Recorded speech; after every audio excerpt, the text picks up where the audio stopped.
Ya, Shalom, apa kabar saudara-saudara? Saya percaya dan saya berharap saudara-saudara semua ada dalam keadaan yang baik-baik dan diberkati Tuhan. Ya, sekarang ini kalau kita memperhatikan media, itu ada banyak sekali beredar hal-hal yang sifatnya itu menyerang kekristenan sebetulnya.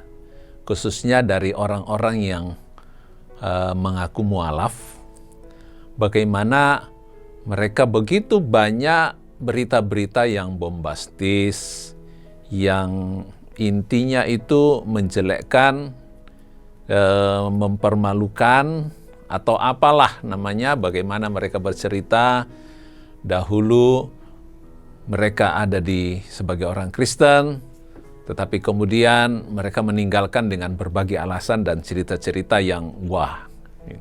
Tapi kalau kita perhatikan sebetulnya cerita-cerita yang mereka buat itu sebetulnya banyak yang bohong. Bahkan cenderung hampir semua bohong kalau boleh dikatakan. Dan itu sudah dibuktikan bukan hanya dari orang Kristen. Bahkan dari orang-orang dari Muslim pun itu banyak yang membantah dan mengklarifikasi bahwa apa yang mereka sampaikan itu adalah sebenarnya itu bohong. Ya, mudah dibuktikan bahwa apa yang mereka sampaikan itu bohong. Tetapi masalahnya mereka masih tetap eksis. Mereka masih tetap ada sampai hari ini dan terus kalau kita ikuti videonya tetap banyak followernya, tetap banyak viewernya, dan walaupun orang-orang tahu itu bohong tapi tetap banyak yang suka gitu. Kenapa? Ya karena ternyata bahwa umatnya itu atau followernya itu memang sebagian besar tidak peduli apakah berita yang mereka dengar itu bohong apa tidak. Mereka tidak peduli. Karena yang penting apa yang mereka dengar itu adalah hal-hal yang memang mereka suka dengar. Memang mereka mau dengar. Dan itu yang mereka tunggu-tunggu. Kenapa? Karena rupanya ada satu kebutuhan untuk mencari pembenaran atau untuk semacam legitimasi bahwa apa yang mereka percaya sekarang ini adalah benar, ya, walaupun sebetulnya itu bohong, itu salah, tetapi karena memang pada dasarnya memang mereka mau dengar itu, jadi mereka tidak peduli itu bohong apa tidak, mereka tetap mendengarnya. Nah, mungkin kita akan berkata bahwa, oh itu kan di agama sana. Bagaimana dengan kekristenan? Saya beritahukan, ternyata banyak orang-orang Kristen juga yang, ya mungkin tidak sebombastis sana lah. Tapi banyak dari kita ini juga sebetulnya yang suka dengan berita-berita seperti ini, walaupun kebenarannya itu masih perlu dipertanyakan. Kita paling suka kalau misalnya mendengar kesaksian tentang orang yang misalnya artis atau orang-orang terkenal, mantan preman, mantan penjahat, itu menjadi orang Kristen. Kita suka mendengarnya.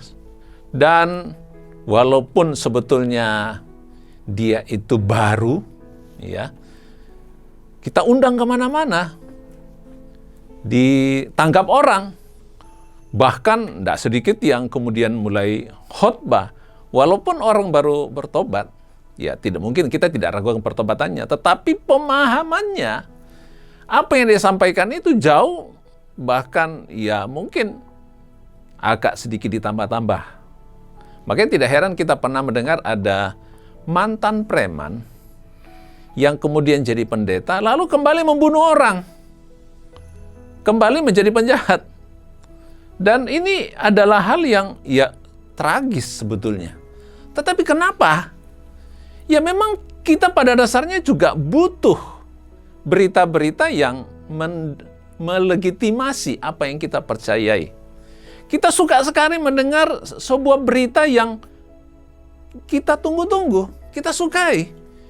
Yang seakan-akan mengkonfirmasi atau meneguhkan kita. Kita sering dengar istilah, waduh, kesaksiannya ini sangat meneguhkan saya, sangat memberkati saya. Artinya bahwa kita sebetulnya masih butuh sebuah konfirmasi dari manusia, dari orang lain, tentang apa yang kita yakini. Kita butuh semacam tanda atau semacam sebuah konfirmasi lah, supaya kita ini merasa tenang. Nah, masalahnya begini, kalau kita masih membutuhkan konfirmasi dari orang lain, artinya bahwa kita ini sebetulnya tidak terlalu yakin dengan apa yang kita percayai. Sehingga kita seringkali masih butuh ada orang lain yang menguatkan kita.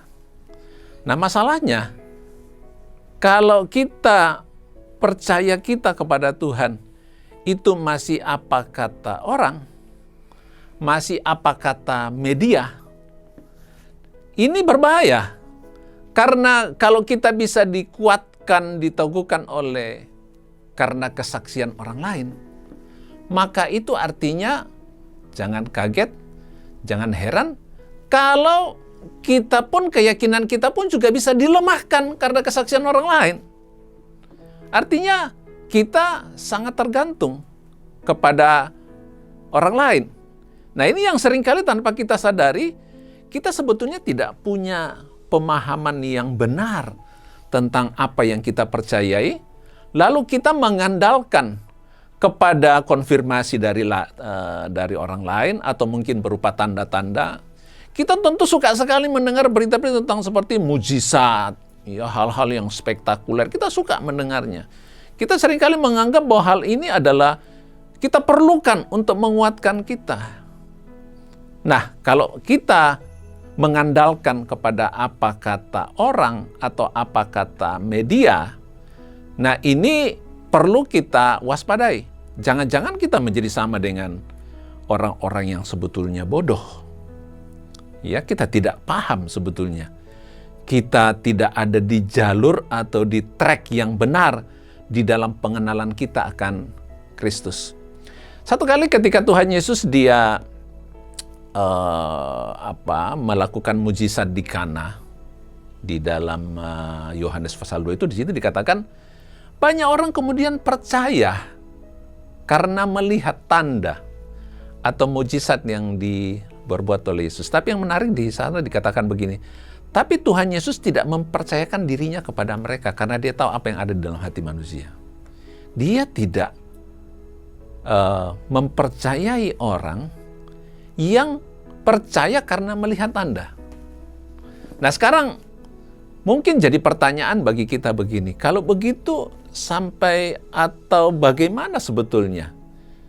Apa yang seharusnya menjadi sesuatu atau menjadi yang kita perhatikan supaya iman kita, katakanlah demikian, atau keyakinan kita ini kita tidak letakkan, tidak menggantungkan kepada harus ada konfirmasi, harus ada bukti. Nah, kalau saya bacakan dari dalam Efesus pasal 4, ayat yang ke-11, di sana dikatakan begini, dan ialah yang memberikan baik rasul-rasul maupun nabi-nabi, baik pemberita-pemberita Injil maupun gembala-gembala dan pengajar-pengajar untuk apa? Memperlengkapi orang-orang kudus bagi pekerjaan pelayanan, bagi pembangunan tubuh Kristus, sampai kita semua telah mencapai kesatuan iman, kedewasaan penuh, dan tingkat pertumbuhan yang sesuai dengan kepenuhan Kristus. Sehingga kita bukan lagi anak-anak yang diombang-ambingkan oleh rupa-rupa angin pengajaran dan permainan palsu manusia dalam kelicikan mereka yang menyesatkan. Tapi dengan teguh berpegang pada kebenaran di dalam kasih, kita bertumbuh di dalam segala hal ke arah Dia, Yesus yang adalah kepala. Nah, kalau kita perhatikan media, saudara, ini sekarang ada banyak sekali kontroversi atau perdebatan lah, katakan begitu, antara satu hamba Tuhan yang satu dengan yang lain begini. Sehingga kadang-kadang kita ini bingung dengan terbuka. Hal-hal yang tadinya tabu sebetulnya dibicarakan, tapi sekarang ini dibicarakan begitu terbuka, ya yang satu bilang teologinya begini dan sebagainya, ditanggapi orang lain, lalu yang satu bilang ini sesat dan sebagainya, sehingga kadang-kadang kita ini sebetulnya bingung kita ikut yang mana ini? Mana yang benar? Ya, karena setiap orang sekarang sepertinya bebas saja. Oke-oke saja untuk mengeluarkan pendapat. Hal-hal yang tadinya sudah dianggap diterima sebagai kebenaran yang diterima tiba-tiba sekarang digugat. Tiba-tiba sekarang dianggap salah gitu. Nah, kalau kita memperhatikan ini ada terlalu banyak pendapat. Sehingga kita kadang-kadang jadi bingung. Tapi saya percaya begini, kita tidak akan dibiarkan Tuhan terlepas di hutan belantara teologia yang begitu luas, yang bahkan bisa jadi sangat liar, sehingga kadang-kadang kita tersesat. Tapi saya percaya begini, Tuhan akan mengirim ya rasul-rasul, nabi-nabi, penginjil-penginjil, gembala-gembala, dan pengajar-pengajar. Untuk apa? Firman Tuhan tadi mengatakan untuk memperlengkapi orang kudus.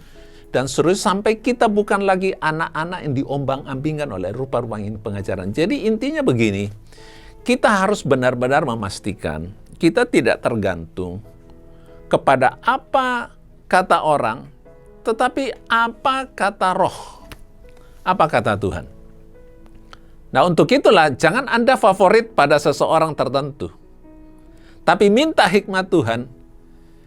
Kita mau dengarkan siapa? Memang saya percaya seharusnya Roh Kudus bicara kepada kita secara pribadi. Tetapi seringkali juga Tuhan memakai hamba-hambanya, orang-orang tertentu berbicara. Ya, disinilah perlunya bagi kita untuk kita ini punya relasi dengan Tuhan, punya hubungan dengan Tuhan yang baik, sehingga kita bahkan untuk mendengar siapapun kita dipimpin oleh Tuhan.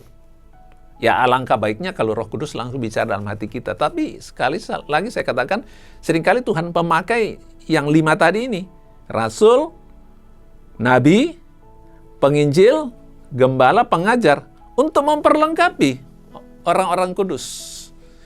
Nah, ini kita butuhkan. Artinya di sini bahwa kita sebetulnya membutuhkan tim. Kita memerlukan orang lain dalam kehidupan kita. Yang siapa dia? Adalah orang-orang yang memang diutus oleh Allah. Diutus oleh Roh Kudus sendiri. Sehingga kita punya kesaksian Roh, kita punya kesaksian dari saudara-saudara yang lain, dan ada konfirmasi dari kebenaran. Dan saya percaya, sekali lagi saya katakan, Tuhan tidak akan membiarkan kita tersesat di hutan rimba teologia yang begitu luas, ya, begitu liar, sepertinya tidak jelas di mana arahnya, ujung pangkalnya di mana. Saya percaya Roh Kudus tetap memimpin kita semua. Sekali lagi, minta hikmat sama Tuhan. Tuhan, aku mau mendengarkan siapa? Aku mau melihat tayangan yang mana? Tuhan menuntun saya kemana? Dan percayalah, Tuhan akan memberi kita itu. Karena firman Tuhan berkata begini, kita ini seperti domba di hadapan Tuhan. Di mana domba-domba itu mendengarkan suara gembalanya, dan gembalanya mengenal. Saya tidak peduli Anda siapa. Saya cuma mau tahu Tuhan peduli buat Anda. Sehingga jangan pernah merasa, aku ini kecil, tidak berarti. Tidak. Engkau dombanya Tuhan Yesus. Dan kalau engkau dombanya Tuhan Yesus, percayalah, Tuhan tidak akan membiarkan kita tersesat, diombang-ambingkan oleh rupa-rupa pengajaran. Tapi kita akan bertumbuh di dalam pertumbuhan yang benar ke arah Yesus Kristus adalah Tuhan. Tetap kuat dalam Tuhan. Tuhan Yesus memberkati kita semua. Haleluya. Amin.